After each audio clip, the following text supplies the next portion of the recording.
digno és de tomar o livro. Tiago, capítulo 4, versículo 3, diz assim a palavra do Senhor: Pedis e não recebeis, porque pedis mal, para o gastardes em vossos deleites.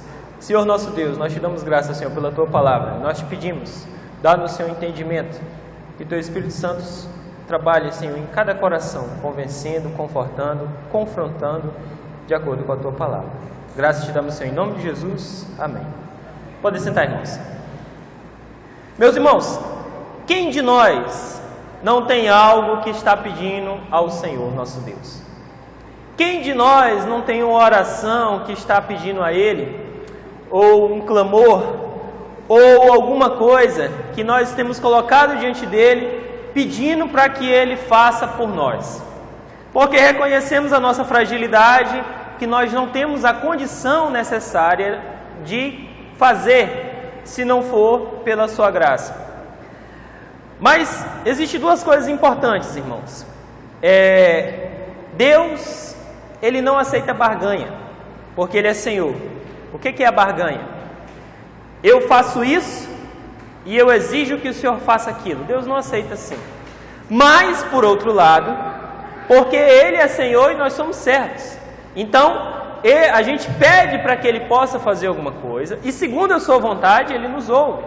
Mas por outro lado, irmãos, Deus nunca deixou sem resposta aquele que com coração quebrantado e contrito colocou a sua confiança nele, pedindo e rogando para Ele, para que Ele pudesse intervir numa situação, para que Ele pudesse abençoar numa situação, ou numa necessidade, ou num problema.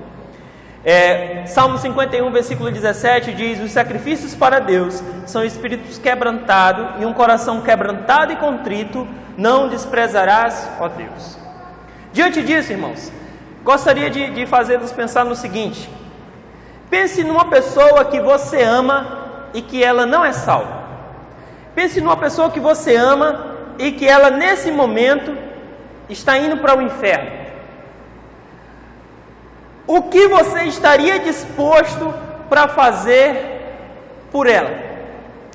O quanto você estaria disposto a interceder por ela para que o Senhor a salvasse? Lembra bem que é alguém que você ama, provavelmente alguém próximo de você. Não sei, seu pai, sua mãe, seu filho, sua filha, seu irmão, seu parente, seu vizinho, seu melhor amigo, não sei quem, mas alguém que você ama, que você sabe que essa pessoa não conhece a palavra de Deus e que agora ela está indo para o inferno. O que você estaria disposto a fazer? Sabe por quê? Porque não é se você quer, todo mundo quer. Todo mundo quer um monte de bênçãos de Deus, todo mundo tem buscado isso, todo mundo quer que os seus sejam salvos, mas a questão não é se você quer, é sobre o quanto você quer. Lembra que a obra não é nossa, a obra é dele, quem faz a obra é ele. Mas eu gostaria de mostrar algumas coisas na palavra hoje aqui para os irmãos, de algumas atitudes que levaram algumas pessoas a serem muitíssimos abençoadas, porque elas tomaram certas atitudes. E deixar aqui uma palavra certa e fiel para nós, que é a seguinte: Deus vai mover os céus e a terra para fazer aquilo que nós não podemos, mas Deus não vai mover uma palha naquilo em que nós podemos. Então Deus vai fazer aquilo que é impossível para nós, Ele vai fazer, porque isso daí está na parte dele. Mas a parte que é nossa, Ele não vai se mover para fazer isso. Ele não vai se mover. Então, a parte que é nossa em relação a essa pessoa que nós amamos é o que, irmãos? Orar. É o que? Buscar a Deus. É o que? Jejuar por essa pessoa. E eu queria saber o quanto você está disposto. O que você quer, eu sei que você quer. Mas o quanto você estaria disposto para isso? Qual a coisa mais importante que você tem orado para Deus? Pensa aí. A coisa mais importante que você tem orado para Deus, e você gostaria que Deus te atendesse. Mas volto e te digo, não é se você quer, porque tem um monte de gente colocando um monte de pedidos diante de Deus, mas o quanto você quer. Qual o maior problema que você gostaria que Deus solucionasse para você? Que gostaria que Deus te ajudasse? Mas eu volto e te digo, não é se você quer, porque um monte de gente quer, mas sobre o quanto você quer.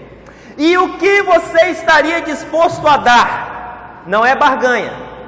Deixa eu deixar isso bem claro, não é barganha. O que você estaria disposto a dar para Deus? Não é barganha. Deus não aceita barganha.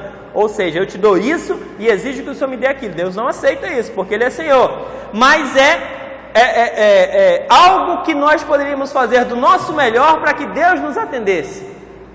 Agora nós vamos para a palavra. Mateus capítulo 19, versículo 16. A partir do versículo 16. Eu vou só contar a história porque o nosso tempo não permite a gente andar pelo texto. Lá é a história do jovem rico.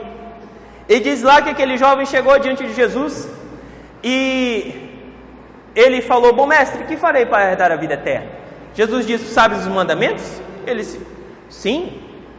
Quais? Jesus citou alguns e falou para ele assim, o amou e disse assim: falta-te uma coisa, vai, vende tudo o que tens e dá aos pobres, volta e segue.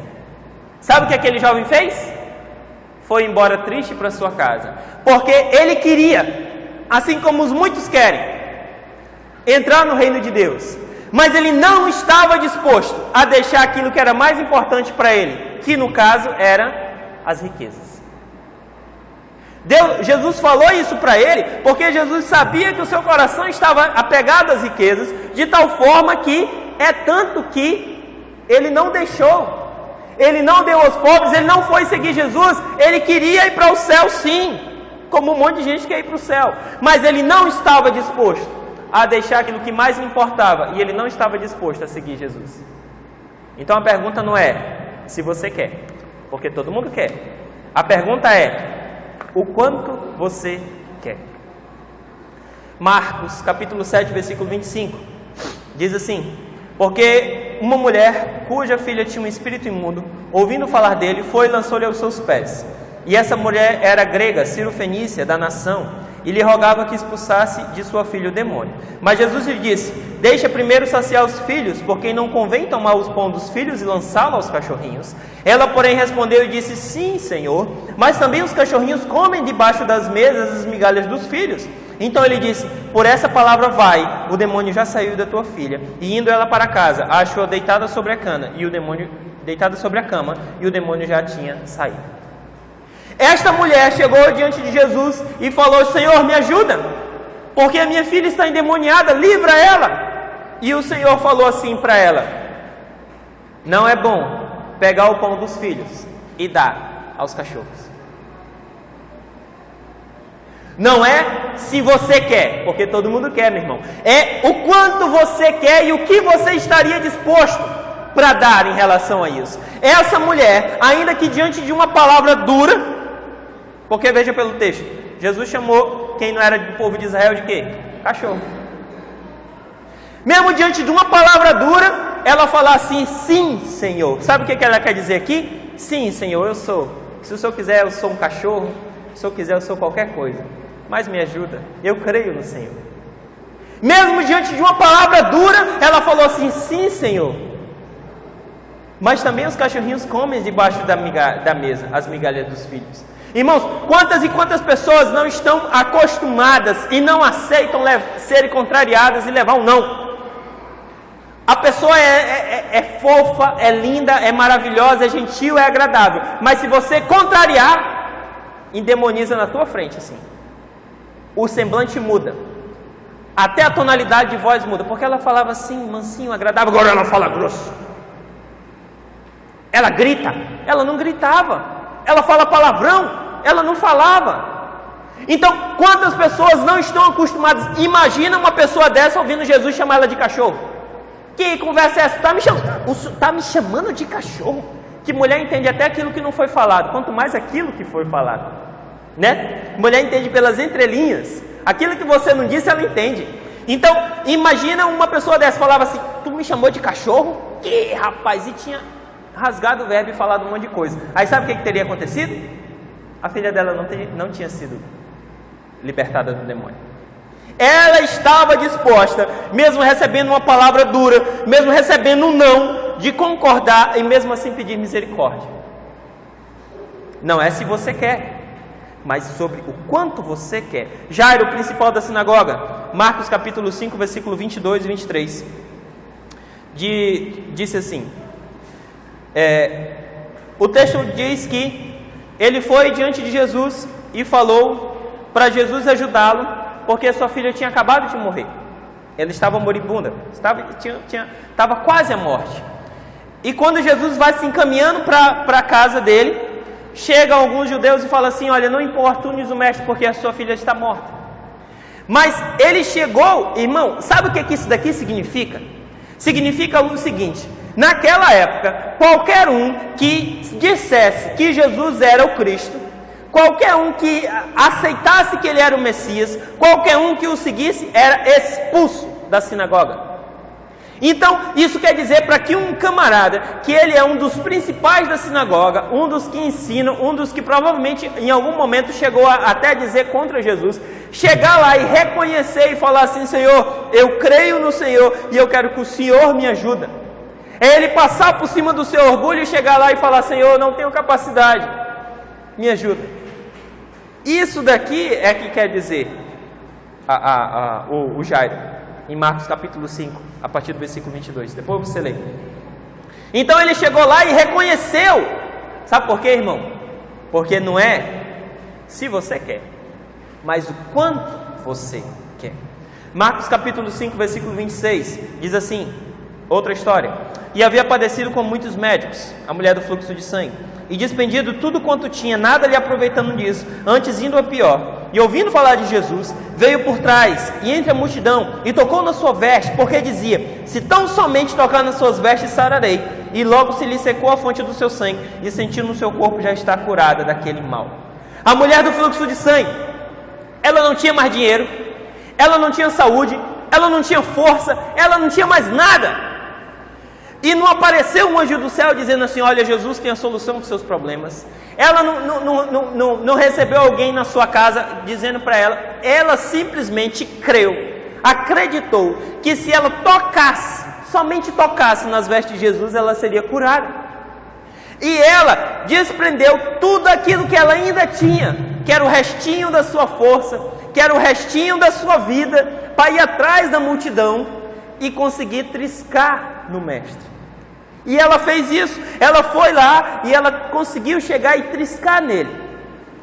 O texto diz que quando ela assim o fez, ela ficou curada. Sabe por quê, meu irmão? Porque não é se você quer. Você sabe quantas pessoas em Israel, nessa mesma época, tinham algumas doenças?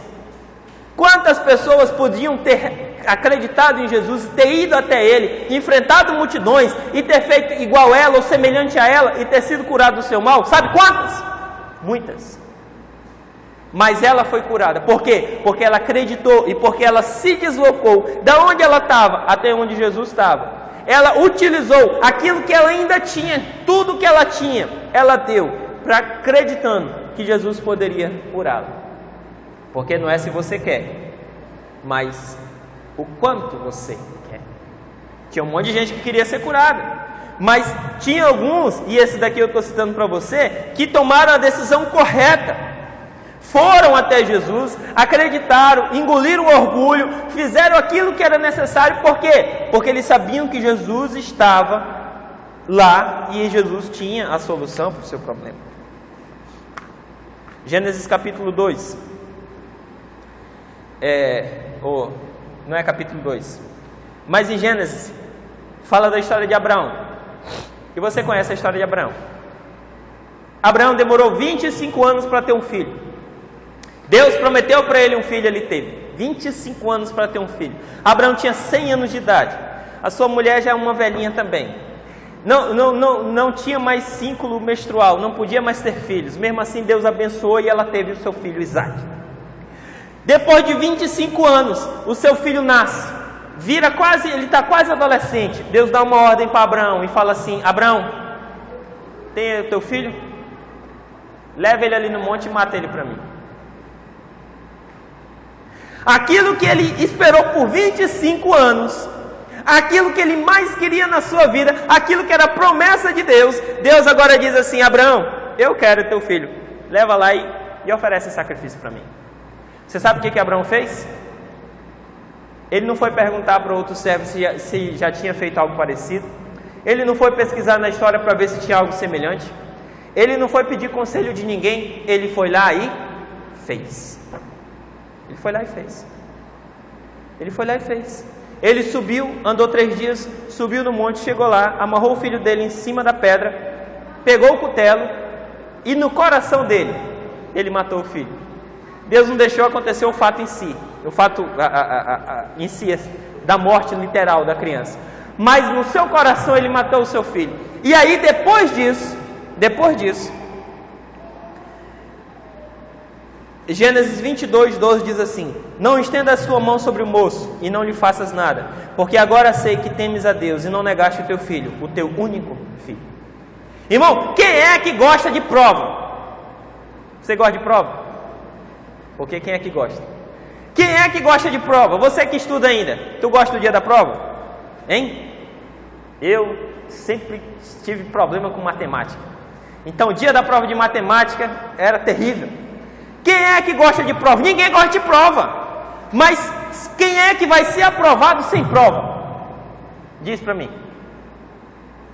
Final do ano, você vai passar do nono ano para o primeiro, do primeiro para o segundo, do segundo semestre da faculdade para o terceiro. Você vai ser aprovado como? Sem prova. Não existe isso. Não existe. Todos nós só somos aprovados depois da prova. Então Abraão deu o seu filho. E aí o texto diz assim: não lhe faça nada, porque agora eu sei que temes a Deus e não me negaste o teu filho, o teu único filho. E agora, Abraão deu quantos filhos? Um filho. Deus deu quantos filhos para Abraão? Uma nação inteira. E filhos dele pela fé ainda nascem até hoje. Qualquer um que aceita Jesus como Senhor e Salvador é filho de Abraão. Deus deu um filho para Abraão. E Abraão deu um filho para Deus. E Deus deu um monte de filho para Abraão. Irmão, não tem condição de a gente ser aprovado sem a prova. Quem é que gosta da prova? Ninguém gosta. Mas como é que vai ser aprovado? Lá em Jó perdeu 10 filhos, perdeu todos os seus bens, perdeu a sua saúde, mas ele não desistiu de servir a Deus. Sabe por quê? Porque Jó não servia a Deus pelo que Deus lhe dava. Jó servia a Deus pelo que Deus é. Lá em Jó 19, 25 e 26 diz assim, ó: porque eu sei que meu Redentor vive e que por fim se levantará sobre a terra. Depois de consumida a minha pele, contudo ainda em minha carne verei a Deus. Jó está querendo servir Deus é pelo que Deus é, não é pelo que Ele pode te dar. E aí Jó resistiu firmemente à prova. Sabe o que Deus fez com Jó? Deu 140 anos de vida para ele. Multiplicou em dobro tudo que ele tinha.